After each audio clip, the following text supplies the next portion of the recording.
계시는 분들이 함께 하시기를 주의 이름으로 축원합니다. 아멘. 믿는 자가 되라 하는 설교 제목입니다. 세상에서 가장 불쌍한 사람은 못 믿을 것을 믿고 사는 사람입니다. 거짓을 진실이라고 믿고 있고요, 허상을 실상으로 믿고, 또 없는 것을 있는 줄로 믿고, 망하는 것을 성공하는 줄로 믿고 사는 사람들, 또 무가치한 것을 가치 있는 것으로 여기고 거기에 매달려 살아가는 사람들, 얼마나 불쌍합니까? 결국 그 인생은 망하는 거죠. 그러나 이보다 더 불쌍한 사람들이 있는데요, 믿을 것을 못 믿는 사람입니다. 우리는 지금 불신시대를 살아가고 있습니다. 심각한 불신시대. 무슨 말을 해도 안 믿습니다. 이것이 사실이라고 말해도 거짓이라고 우기고요, 이것을 하면 잘 된다고 말을 해도 따르질 않습니다. 정의를 외쳐도 둔감하고 진리를 외쳐도 반응하지 않습니다. 그리고 무엇을 준다고 말해도 끝내는 의심하고 배신을 합니다. 믿음은 중요합니다. 믿고 난 이후에 비로소 고난도 이길 수 있고, 믿고 난 이후에 가난도 버틸 수 있으며, 믿고 난 이후에 사랑도 가능합니다. 서로 믿지 못하는 남녀가 결혼해서 집이 아무리 좋은들 무슨 사랑이 싹트겠습니까? 의심이 들어가기 시작하면요, 믿을 수 있는 말이 하나도 없습니다. 우리가 살아가는 이 믿음의 세계는요, 말 그대로 믿음의 세계입니다. 믿음을 전제로 합니다. 그러니까 믿음이 없으면 믿음 생활에 유익은 없습니다. 성경은 믿는 자를 위한 것이지 불신자를 위한 것이 아닙니다. 이 모든 말씀은 믿을 때 살아서 역사하는 것이지, 믿지 않는 사람에게는요, 나중에 종말 때나 가서 아마 그 말씀의 실체를 경험하게 될 것입니다. 성경은 믿는 자를 위한 목심으로 믿음은 중요합니다. 나는 과연 믿는 사람인가? 오늘 교회 왔으니까 믿는 사람이겠지만, 성경 고린도후서 13장 5절 말씀에 이런 말씀이 있습니다. 너희는 믿음 안에 있는가? 너희 자신을 시험하고 너희 자신을 확증하라. 예수 그리스도께서 너희 안에 계신 줄을 너희가 스스로 알지 못하느냐? 그렇지 아니하면 너희는 버림받은 자니라. 믿음이 있는가를 스스로 시험해 보래요. 지속적으로 테스트를 해보라는 거죠. 또 확증하라. 분명하게 분별해서 믿음이 있는가를 확증하라는 거죠.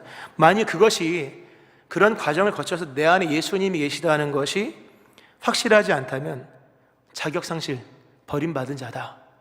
여기서 말하는 자격상실은 여러 의미가 있겠지만 결국 천국문에 이르지 못하겠죠. 항상 믿음, 내 안에 있는 믿음이 어떤 믿음인가, 난 정말 믿음의 사람인가를 늘 진단을 하셔야 됩니다.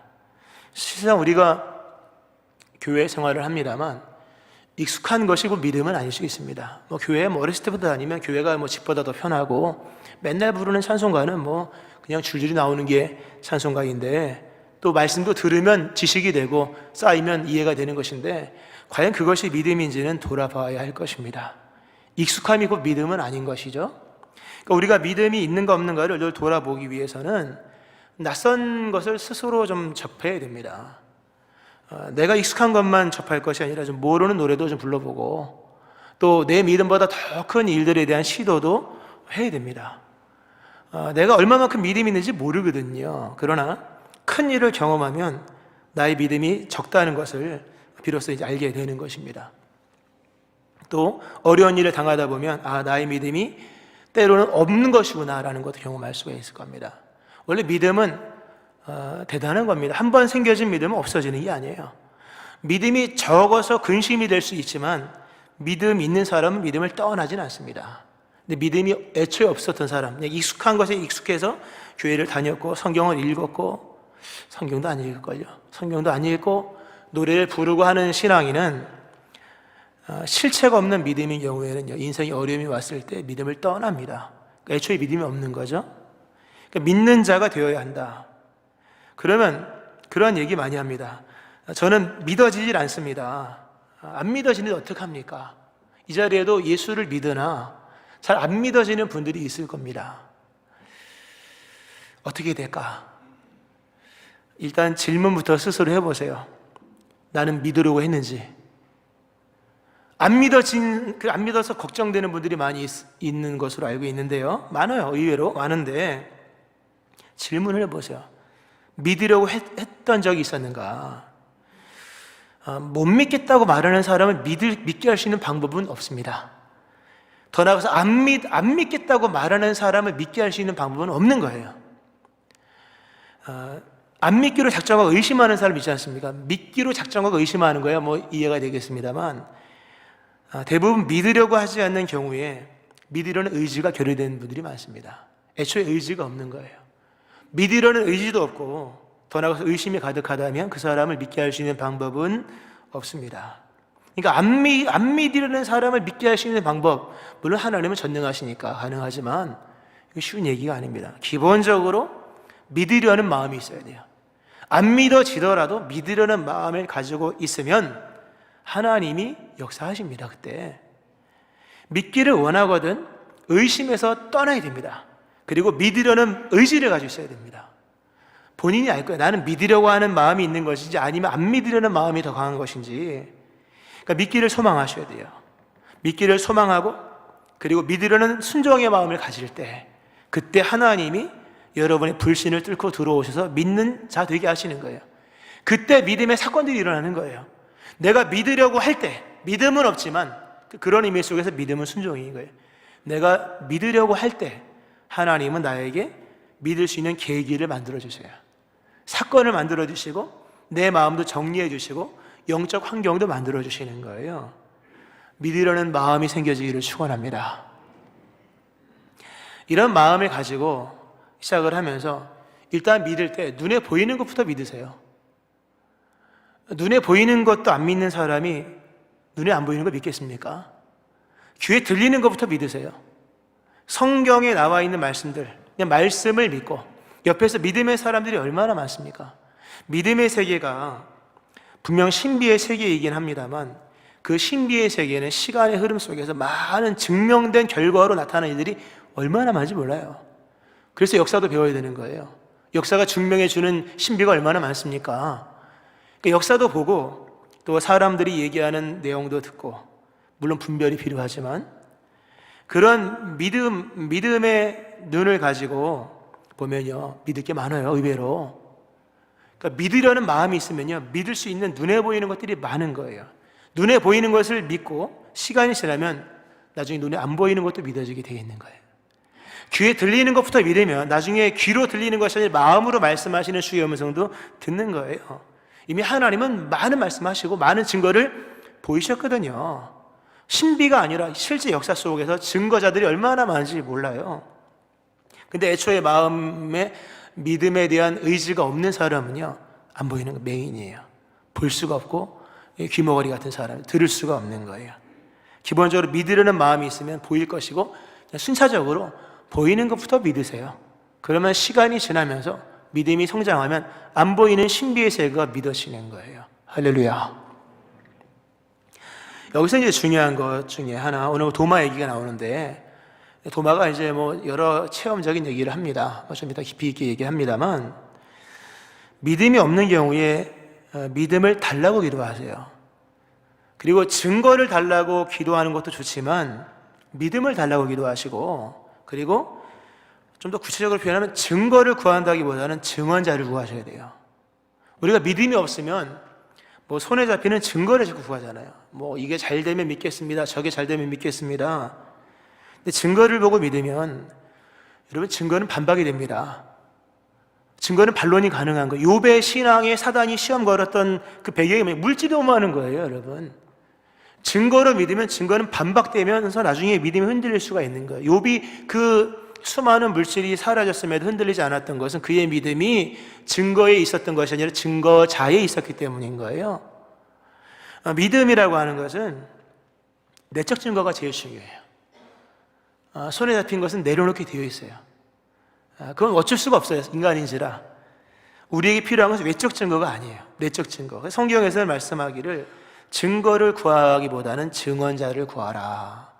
요한일서 5장 7절 말씀에 증언하는 이가 셋이니 성령과 물과 피라.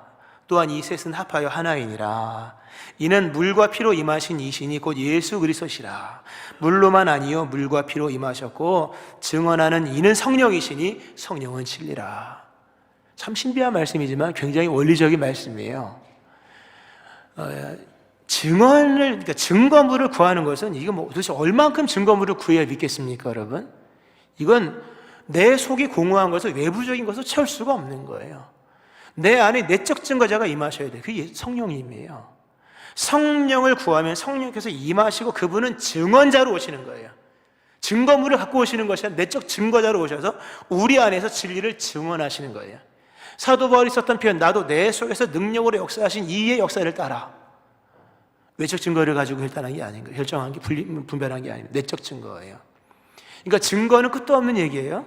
위험한 얘기가 더 나와 있다 얘기하겠지만 우리 안에 증언자를 구하셔야 돼요. 예수님에 관한 것을 구하는 것이 아니라 예수님을 구하셔야 돼요. 하나님을 구하셔야 돼요. 성령님을 구하셔야 돼요. 아들을 주셨을 뿐만 아니라 아들을 믿을 수 있는 증거자를 주신 거예요. 그게 성령이죠. 성령 충만하기를 축원합니다. 그 성령 강림절 이후에 나오잖아요. 부활절 이후에 다가오는 절기는 성령 강림절이에요. 성령이 아니고서는요, 빈무덤을 본들 믿을 수가 없는 거예요. 우리가 뭐 부활절 설교 말씀 많이 하지 않습니까? 빈무덤을 본다고 믿겠습니까, 여러분? 사람들이 얘기를 듣는다고 믿겠습니까? 근본의 문제는 믿기를 원하는가의 문제이며 더 심각한 문제는 그 안에 증언자가 있느냐의 문제예요. 믿음이 진짜 없거든 직접적인 접근을 하셔야 돼요. 증언자를 구하셔야 돼요. 성령의 충만함을 구하셔야 돼요. 한 번 끝나요. 그냥 한 방에 끝납니다. 정말로 다 믿어져요. 여러분, 믿음이라고 하는 것은 연속적입니다. 잘 들어보세요. 믿음은 연속적인 겁니다. 충분한 믿음을 갖기 위해서 도대체 뭐 얼마나 많은 것이 필요할까? 많은 것이 필요한 것이 아니라 확실한 것 한 가지가 필요한 거예요. 확실한 것 하나만 있으면 나머지는 믿게 되어 있어요.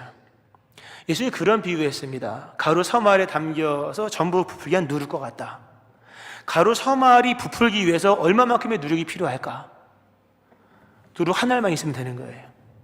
누룩 한 알이 들어가면 옆에 밀가루가 누룩화되고요, 또 옆에 게 누룩화되고 시간의 문제만 해결되면 가루 서말 전체는 다 누룩이 되는 거예요. 가루 서말이라고 했지만 밀가루 3톤 아니라 뭐 창고 가득히 있는 밀가루라도 거기에 살아있는 누룩 하나만 들어가면 시간이 지나면 다 누룩화되어지는 거예요. 성경을 믿기 위해서 우리에게 얼마나 많은 믿음이 필요할까? 얼마나 많은 믿음이 필요한 게 아니라 얼마나 진실한 믿음이 필요한 거예요. 창세기 1장 1절을 믿는 사람은요, 1장 2절을 믿어요. 1장 2절을 믿는 사람 1장 3절도 믿게 되어 있어요. 더 나아가서 요한계시록 맨 마지막 22장에 나와 있는 21절까지도 믿게 되어지는 거예요. 중요한 얘기예요. 그러니까 믿음과 불신 사이에는요, 중간이 없는 거예요. 죄송한 얘기지만 믿음은 하나로 끝나는 게 아니에요. 믿음은 연쇄작용인 거예요. 1장 1절을 믿는데 태초에 하나님이 천지를 창조하시니라 이걸 믿는데 그 다음 절 못 믿겠습니까? 이사야서를 못 믿겠으며 요한계시를 왜 못 믿겠습니까? 그러니까 믿음이 없다고 하는 것은 진짜 없는 거예요. 겨자씨 한 알만한 믿음이 있어도 산을 옮기는 게 가능한 것은 믿음이 연쇄적인 거, 연속적이고 연쇄적인 거기 때문이에요. 한 알에 살아있는 믿음만 있으면요, 다 믿어져요. 시간이 지나면 100가지 사건을 믿기 위해서 100번의 믿음이 필요한 게 아니라 하나만 믿으면 나머지는 믿어져서 충만한 믿음이 되어지는 거예요. 그러니까 불신의 경우에 알고 보면 단 한 번도 제대로 믿어본 적이 없는 거예요. 최초의 믿음이 없다는 거죠. 이 성경 66권에 이 얼마나 성경 구절이 많습니까? 순서 무관이에요. 어느 성경 구절 하나를 펼치더라도 그 한 구절만 믿어지면 앞뒤자고 믿어지고 그것은 성경 전체라고 하는 가로 서말을 믿게끔 만드는 믿음의 충분한 요소가 되어지는 거예요. 알파를 믿으면 오메가까지 가는 거죠. 그러므로 보세요. 난 진짜 믿었는가? 아직까지 안 믿어진다면 죄송하지만 한 번도 안 믿은 걸 수도 있는 거예요. 단 한 번의 진실한 믿음이 없으므로 두 번째 게 안 믿어지고 성경 전체가 안 믿어지는 거죠. 이 믿음이 필요한 겁니다. 그래서 진실한 믿음 하나리 생겨지기를 축원합니다. 그 하나의 믿음이 전부를 믿게 하는 것이요, 하나님을 믿으면 예수님도 믿게 되는 것이요, 예수님 믿으면 그 안에서 모두를 믿게 되는 것이며, 이게 믿음뿐만 아니라 성경에 관한 지식뿐만 아니라 그리고 관계적 사람도 마찬가지예요. 하나님의 사랑을 믿으면 다 사랑하게 돼요. 원수마저 사랑하게 되어 있는 거예요. 이게 신앙의 연속적인 사건들에 관한 거죠. 물론 여기에는 필요한 요소는 있긴 합니다. 무지에서 벗어날 이런 하나님을 아는 지식이 필요하긴 합니다. 창세기 1장부터 요한계시록 22장 21절까지 다 믿기란 가능합니다. 그러나 우리의 무지가 때때로 우리의 그 블록이 될 수가 있는 거예요. 그래서 성경을 배워야 하고 성경을 교육받아야 됩니다. 그러면 다 이해가 되면서 시간이 지나면서 가로 서말이 시간이 지나야 부풀리듯이 다 이해가 되어지는 거예요. 이 믿음의 연속작용인 거예요. 그 믿음이 있는 자는 날마다 믿음이 더 있게 있는 자는 더 바르리라. 믿음이 있는 자는 믿음이 점점 좋아지게 되어 있는 거예요. 아무쪼록 믿음이 생겨지고 좋아지기를 축원합니다. 오늘 도마라는 사람이 등장을 합니다. 이 도마는 참 비판적인 사람이죠. 무엇이건 확실하게 알고야 수긍하는 아주 탐구적인 체질입니다. 남들이 아무리 말해도 안 믿는 사람이에요. 따지고 비판하고 질문하고 참 해결만 되면 좋은 믿음의 사람이지만 문제적 신앙인으로서 딱 위험성이 있는 사람이죠. 이렇게 묻고 나서 하는 사람이 좀 독단적입니다. 도마가 이렇게 예수님을 믿지 못했던 원인 중에 하나는 공동체성을 소홀히 여겼기 때문이에요. 부활 이후에 예수님의 이 출현, 예수님의 현현의 사건은 대부분 공동체성을 담고 있습니다. 예수님이 부활하시고 나니 같이 모였잖아요. 같이 있는데 나타났어요. 거기 없었거든요. 독단적 행동한 거예요. 두 번째 예수님 와서 만났지만 그것도 개인에게 찾아간 게 아니라는 것을 아셔야 됩니다. 그러니까 공동체성을 소홀히 여기면 믿음은 좀 어려워요. 교회 잘 나오셔야 돼요. 교회 안에서 역사하시는 그 증거물 속에서 또 증거자를 만나는 믿음 속에 믿음이 좋아지는 거예요. 그러니까 이게 도마처럼 독단적으로 믿음 생활하는 분들 믿음 잘 안 자랍니다. 그러니까 공동체 안으로 많이 들어와야 되죠. 도마의 가장 큰 문제, 간접적인 증거를 안 받아들인다는 거예요. 남이 말한 거 안 듣고 성경이 말씀하는 바도 듣질 않는 겁니다. 그는 오직 체험만을 강조합니다. 나는 예수님을 눈으로 봐야겠고 예수님을 그 못자국 난 손에다 손을 넣어봐야겠다. 참 이게 도대체 되는 말입니까? 손에다 손가락을 넣어보고 옆구리 창 찌른 그곳에 내 손을 넣어보겠다고 얘기를 합니다. 다행히도 예수님이 찾아오셔서 보여주고 손가락 넣어봐라, 옆구리 보여주면서 한번 만져봐라 라고 얘기하셨죠. 도마가 차마 만지지 못했습니다. 만지 못하는 것. 근데 결국 그런 모습을 통해서 예수님을 나의 주 나의 하나님으로 고백을 합니다. 그때 예수님이 아주 중요한 얘기를 하십니다. 너는 나를 본고로 믿느냐? 보지 못하고 믿는 자들은 복되다. 나를 보고서 믿었냐? 미안하지만 보지 못하고 믿는 사람은 더 복되다. 이게 무슨 얘기인지 아셔야 돼요. 체험으로도 믿을 수 있습니다. 가능해요. 그러나 체험으로만 믿는다면 눈에 보이지 않는 이 복된 세계에는 참여하지 못한다는 거예요. 우리가 믿음 안에서 행할 수많은 복된 일 중에는 눈에 안 보이는 것들이 있고 손에 붙잡히지 않는 것들이 있는 거예요. 인간의 이성으로 이해가 되지 않는 영역들이 있는 것인데 체험 위주의 신앙으로 가는 사람들은 그 복된 일에 동참을 못하는 거예요. 상급이 없는 거예요. 주인의 즐거움에 참여가 아주 제한적인 거예요. 믿음의 세계에는 복된 일이 참 많지만 그 상당수의 복된 일은 눈으로 보지 못하는 일들인 거예요. 그러므로 체험만을 강조하고 경험한 바를만 믿겠다고 말하는 이 도마 같은 신앙의 사람들은 기쁜 신앙생활을 할 수가 없어요. 즐거운 신앙생활을 할 수가, 복된 신앙생활을 할 수가 없는 거예요. 그리고 복도 적게 받겠지, 당연히. 복된 일을 해야 복을 받는 것인데, 보상적인 차원에서 봤을 때요. 우리가 이런 부분에서 질문을 좀 해야 될 것은, 체험을 나의 믿음의 내적 계기로 삼는 것은 과연 좋은 것인가? 라는 질문이에요. 옛날에 체험 굉장히 강조했잖아요. 다 체험 있죠. 나의 믿음의 근거를 체험 위에 두는 것, 과연 이것이 건강한 신앙인가? 이 체험이라는 건 또 과거적인 거잖아요.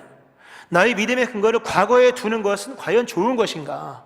아니면 나의 믿음의 근거가 과거적인 것에 있는 것인가? 아니면 미래적인 것에 있는 것인가? 오늘 과거의 체험과 일단 경험적 또는 체험적인 것을 나의 신앙의 계기로 삼는다거나 내적 계기로 삼는다거나 근거로 삼는 것은 과연 옳은 것인가? 옳은 것은 옳은 것이지만 좋은 건 아니에요. 충만할 만큼 좋은 것은 아니에요. 여기에는 상당한 위험이 따릅니다. 상당한 위험수가 따른 거예요. 그리고 이것이 나중 결론적이지만 오늘 한국의 기독교의 위험의 요소이며 우리 안에 위험 요소인 거예요. 우리 안에서 가장 먼저 제거해야 될 이 세상의 풍조일 수가 있는 거예요. 좀 설명을 드리면요, 오늘 이 도마가 얘기를 합니다. 도마가 얘기하는 거 잘 들어보세요. 난 예수님을 보면 믿을 거야, 이 얘기가 아닙니다. 내가 예수님의 손을 보고, 이야기는 계속 이어집니다. 그 손바닥에 자국난 못자국에 손을 넣어보고, 옆구리를 보는 것으로 끝나는 게 아니라 내가 손을 넣어보겠다, 이렇게 얘기합니다. 이게 무슨 얘기인가를 보세요. 도마가 지금 물론 큰 틀에서는 체험적인 것을 원하는 것이지만, 도마는 지금 체험적인 신앙을 얘기하는 것이 아니라 소유적 체험을 얘기하는 겁니다. 나는 모두가 보는 것 끝난 성에 안 차. 예수님 부활하신 거 나타난다 할지라도 나는 보는 것만, 나는 내 손으로 직접 예수님 옆구리 넣어봐야 돼. 이건 체험을 뛰어넘는 거예요. 체험이 만들어내는 이게 문제가 이런 겁니다. 체험은 끝도 없어요. 도마가 원하는 믿음은 소유적 체험인 거예요.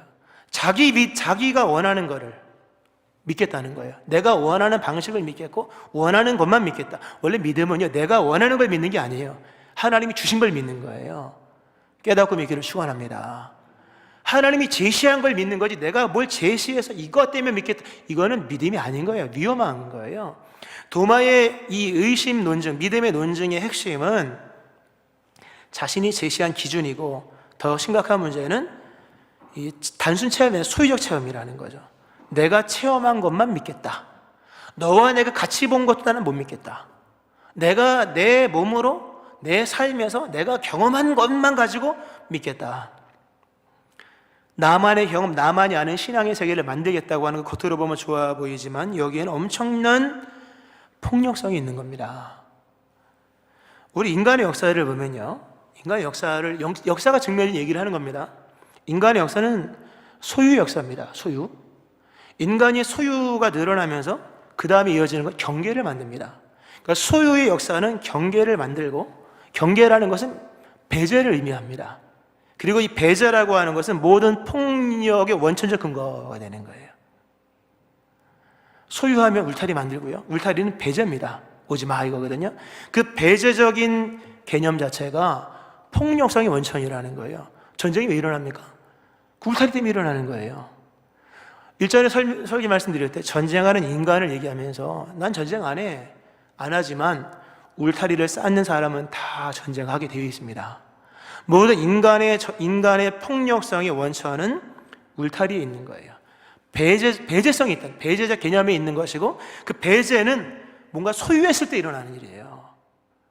자기 것이 분명할 때 이건 내 것이다 이렇게 말하는 순간 타인에 대한 관여 싫어하는 거예요.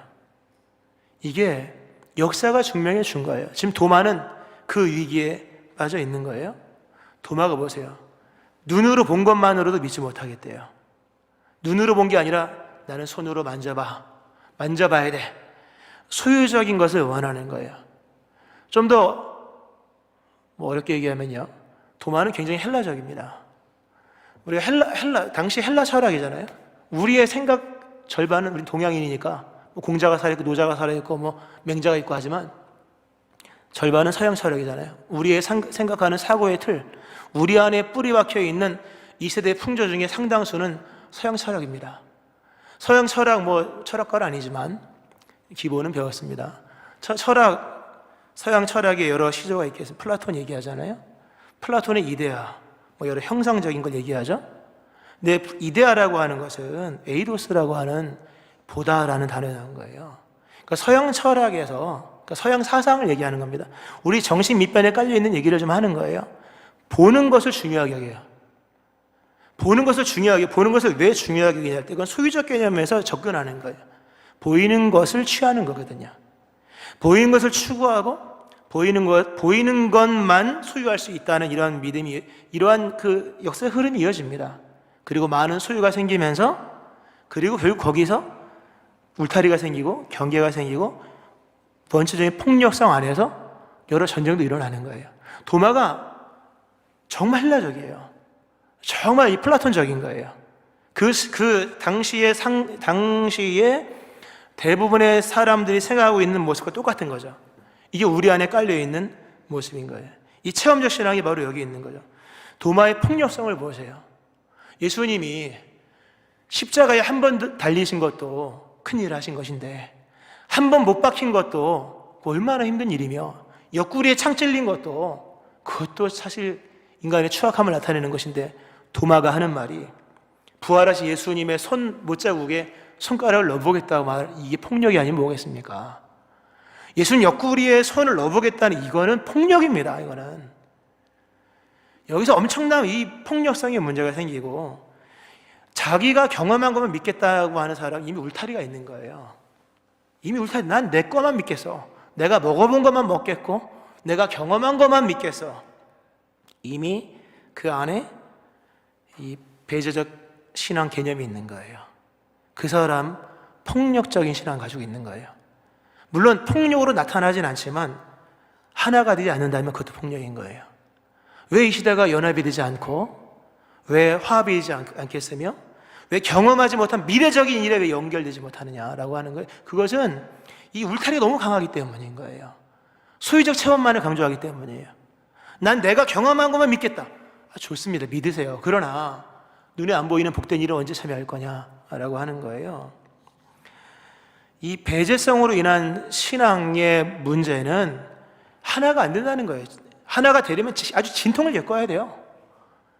꼭 하나가 되기 위해서 진통을 겪어야만 합니까? 믿음으로 가능한 것인데, 내가 먹어봐야 되겠다, 이러니 문제가 생겨지는 것이며, 더 나아가서 미래로 못 나가는 거예요. 이 체험적, 더 나아가서 이 소유적 체험을 얘기하는 사람들은 믿음이 더뎌요. 더디죠. 여러분, 뭐 가봐야지 합니까? 간 사람 말을 들으면 되는 거잖아요. 우리가 아프리카 말라위 선교를 합니다. 죄송하지만 말라위 한 번도 안 가봤습니다. 갔다 와야지만 되는 겁니까, 여러분? 가서 선교하는 선교사님의 말을 믿으면 끝나는 거예요. 할렐루야. 그걸 뭐 비싼 돈 들여서 가야 되겠습니까? 나중에 한 번은 가겠지만, 가보고 시작한다면 그것도 하나님의 역사의 시간을 못 쫓아가는 거예요. 본자의 증언을 믿고 가서 얘기하는 사람들의 말을 따르면 얼마든지 빠르게 미래를 동참할 수가 있는 건데, 내 손으로 만져보고 나서 이거는 미래로 안 나가겠다는 거예요. 화합하지 않겠다는 거죠. 이런 모습 속에서 오늘날에 기독교 안에 믿음이 그려져 있는 것이며, 여기에 촉발이 되면 이게 무서운 얘기가 되어지는 겁니다. 이 소유적 체험, 여기에서 경계가 만들어지고 배제적 어떤 개념 속에서 언젠가 싸우고야 말리라, 이런 무서운 폭력의 원천이 이 울타리 안에 있는 겁니다. 여러분의 신앙의 패러다임을 점검해 보셔야 돼요. 나는 과거적인 것을 믿느냐? 그럼 미래를 못 나갈 겁니다. 나는 내가 경험한 것만 믿겠다고 말하면 이미 울타리가 있는 거예요. 그걸 버리셔야 됩니다. 담벼락으로 훔으셔야 돼요. 경험한 것, 가시적인 것, 또는 형통한 것만 믿겠다고 하는 사람 멀었어요.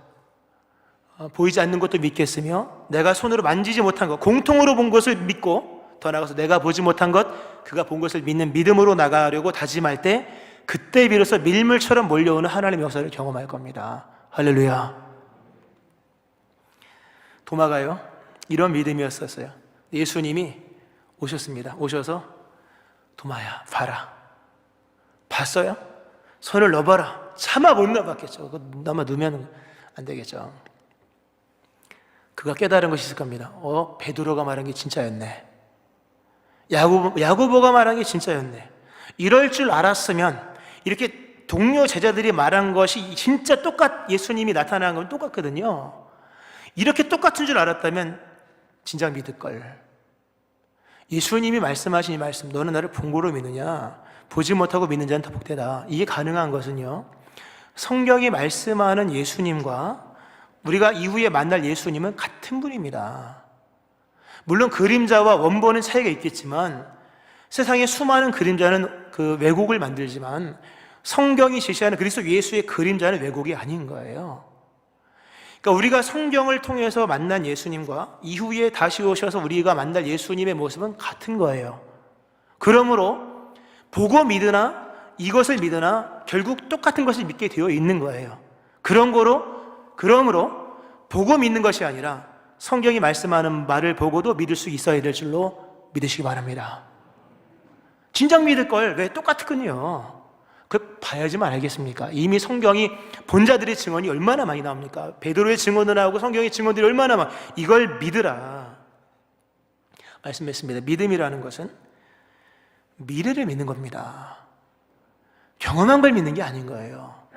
경험은 반론이 가능합니다. 욥이 손으로 경험했던 수많은 물질의 복을 사단이 한 번에 뒤엎으면 끝날 수 있는 거잖아요. 거듭 얘기하지만 그가 흔들리지 않았던 것은 그의 믿음이 하나님에 대한 믿음이 있었기 때문인 거예요.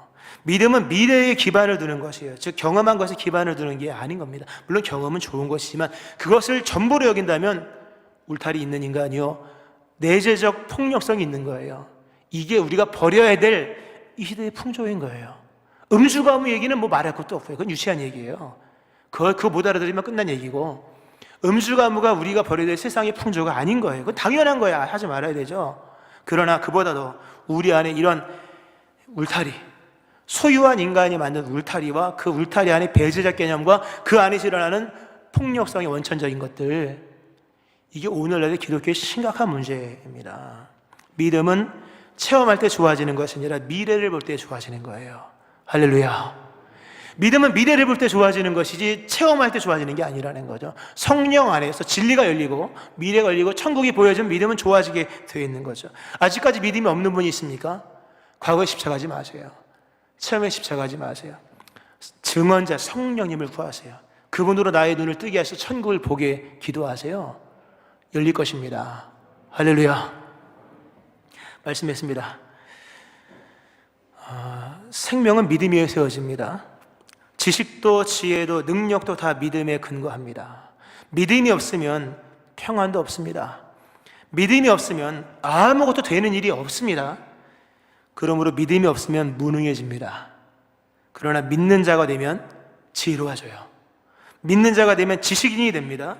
믿는 자가 되면 능력자가 됩니다. 그분의 능력이 나의 삶에 나타나게 되어 있는 거죠.